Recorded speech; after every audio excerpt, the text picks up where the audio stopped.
I've been working in the retirement space for going on 10 years now, and I can tell you a large percentage of retirees are not happy. They're not fulfilled, they're not getting what they want out of life or retirement. They're not able to do the things they dreamt about doing during their working years. I get the question as to why I believe that is. Every year I talk to hundreds of retirees, and every one of them really has or had an idea of how they wanted to spend their retirement. And if we take a look at some of those dreams, there are many different types. We have what I call the traveler, the hobbyist, the grandparent, the homebody, the social butterfly. And you have some guys or women who want to go out there and start a new business or venture a second career in retirement. If we take a closer look at a couple of these, you start to break down what it is that makes them unique in what it is they want to do. So if we took the traveler, for instance, which is by far the most common type of retiree, they want to travel during retirement. Some of them want to spend their time traveling locally. Some of them want to travel, say the 50 states, for instance. Others want to spend their time abroad. This could be a Euro trip or what have you. The traveler is a little different than the others. They desire to experience new culture and foods and drink and see beautiful sights and go on adventures. They're stimulated by new environments. This is the feedback I get from these folks, and they're also looking to strengthen the relationships they have with their spouse. This is a great way to connect. You spent most of your time apart. And then you got the hobbyists, and that's probably the second most common retiree type. These guys are looking for mental and emotional stability. They use the hobby to manage stress. That's one of the, we tell people often to take up 2 or 3 hobbies in retirement. They also like fostering new social connections, and they find creativity and self-improvement in their hobby. They get a real sense of enjoyment and fulfillment from it. At this point, some people start wondering, what the heck is a retirement planner have in common with someone's retirement dreams and goals? And to answer that question, let's go ahead and examine some of the reasons why people cannot find fulfillment during their retirement in the first place. First off, most do not have the confidence to spend what they built over their lifetime. In other words, because they don't have a living plan, something that can help them understand their, what's coming in and what's going out, they really don't know. And so out of that fear, they tend to hold on and conserve what they have. They're afraid of running out of money, which is it's the number one, it's the greatest retirement fear. Secondly, some do not have the faith in Social Security or pension systems. Others fear what they earn from their retirement savings won't necessarily be enough. They've heard of the 4% rule, and they know that they're going to need more, and so they believe that they can't achieve that rate of return, and so they'll run out too at one point in time. You have quite a few that believe taxes, inflation, and rising healthcare costs are going to erode and destruct their retirement plan, and we couldn't agree more with those individuals. That is a big fear. And then lastly, you might have fear of loss of a spouse's income that you were dependent upon during retirement. And if they so happen to pass, you would lose that stream of income. And so there's a lot of fear there. Before you can live a fulfilled retirement, you need to eliminate those fears. And in order to eliminate the fears I just mentioned, that most of you no doubt have, you need a plan, and you need a retirement plan. A retirement plan is unique in that it's designed to solve retirement risk. And if it's done correctly, it's really made up of layers. Each layer consists of a particular investment type, and it's strategically designed for a different expense type. Let's go ahead and take a look at, what we use here at the firm, SunPath's retirement pyramid. And if we start with the bottom down here, it's the foundational layer. We have foundational expenses. These are expenses that are essential and include items such as housing and sustenance or food cost, insurance, including property and life insurance maybe, or even medical. And then lastly, you might have utilities.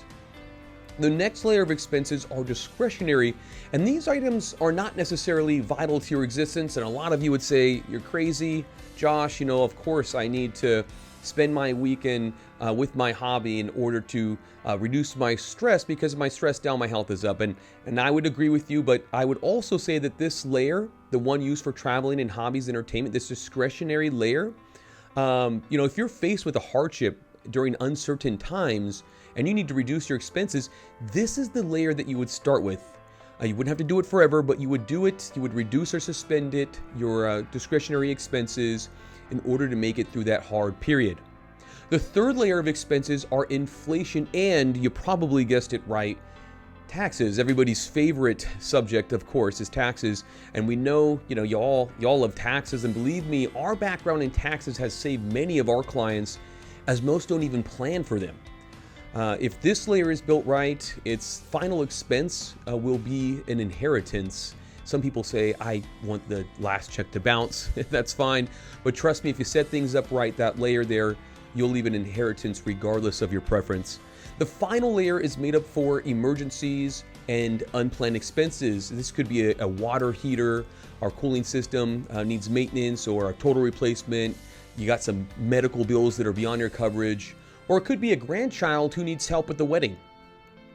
Now that you understand the layers of expenses, right, let's take a look at the type of income streams that we use in order to cover those expenses. So if we head back to the foundational layer, we have foundational income streams.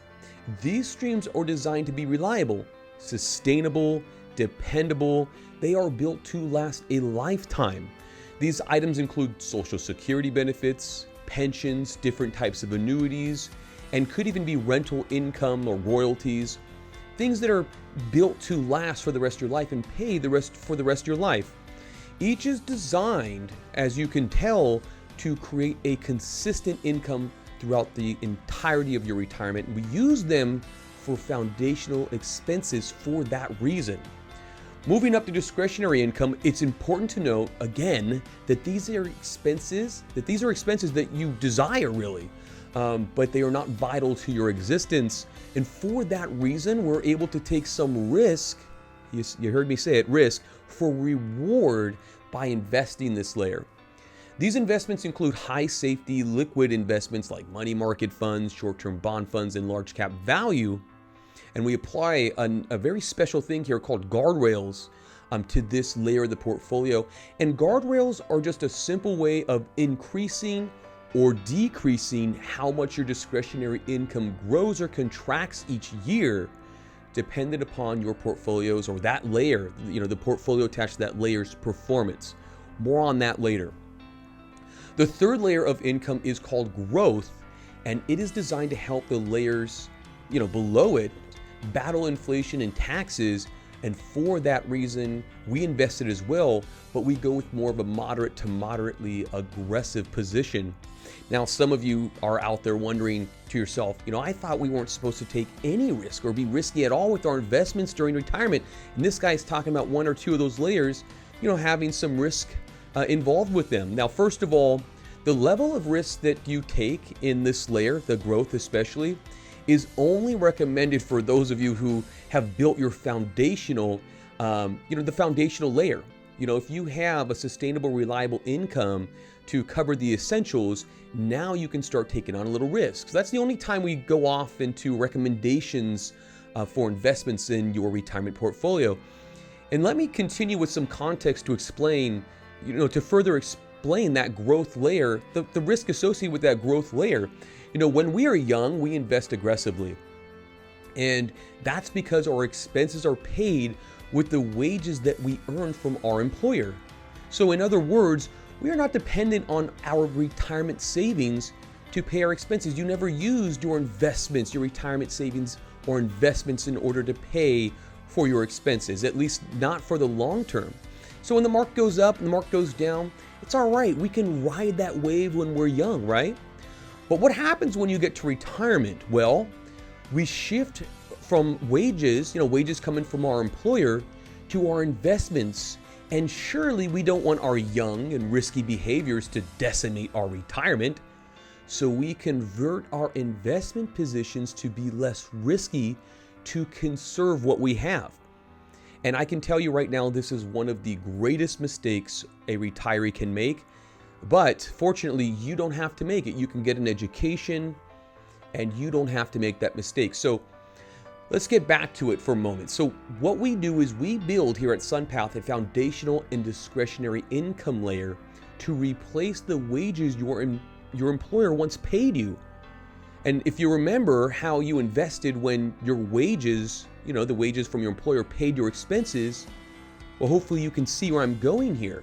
If the foundational layers are built, you can assume risk in everything over the top because you will not grow dependent upon that layer, that growth layer, or some of the discretionary layer we've invested, right? And that is pretty much how it works. Again, you've shifted away from your employer wages to the two lowest layers of that pyramid, the foundational layer and the discretionary layer.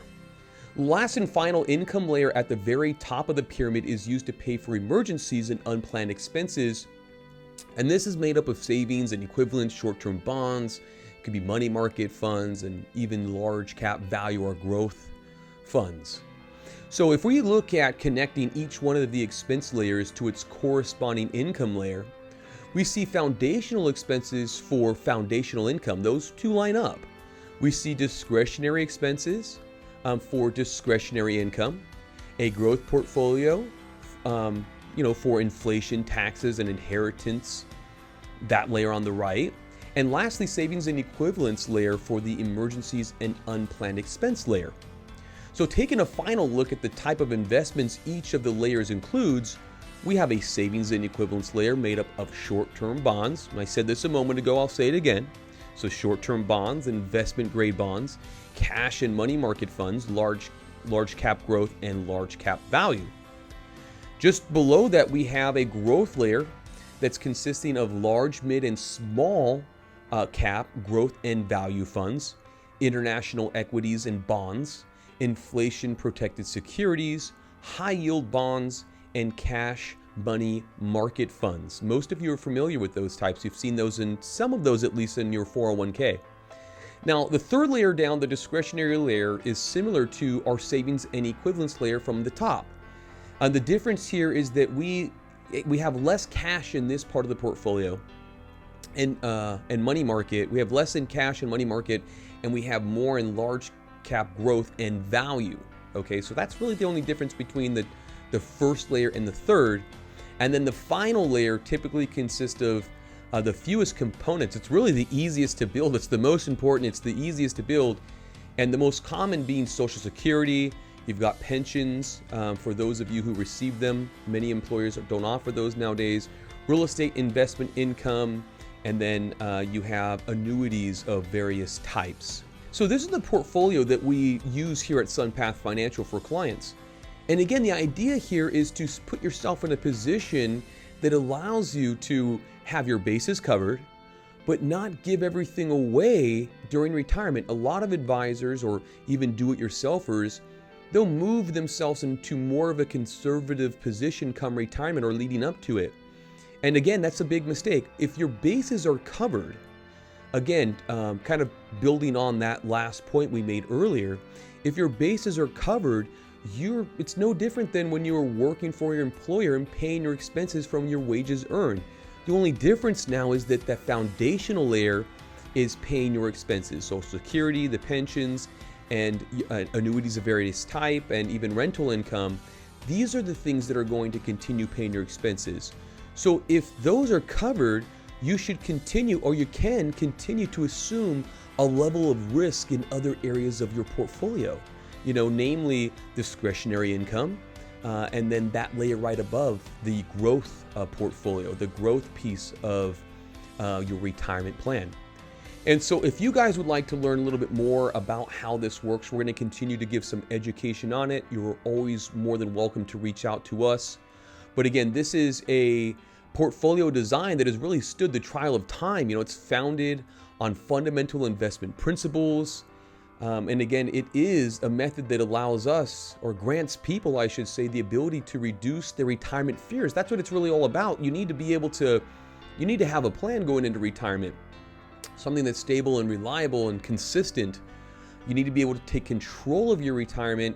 And if you can, that's really the only time, for me personally, I've seen clients be able to relax and sit back and start building into the dream they once had while they were in the workforce. Again, everybody has an idea for what they're going to spend their time doing in retirement. Many of them don't go off and do it. How do I know? Because My clients, all of them are 55 or older. Most of them are already retired. And so you're taking it from someone that's working with individuals who I've had to coach into being able to step back. We've got things set up here.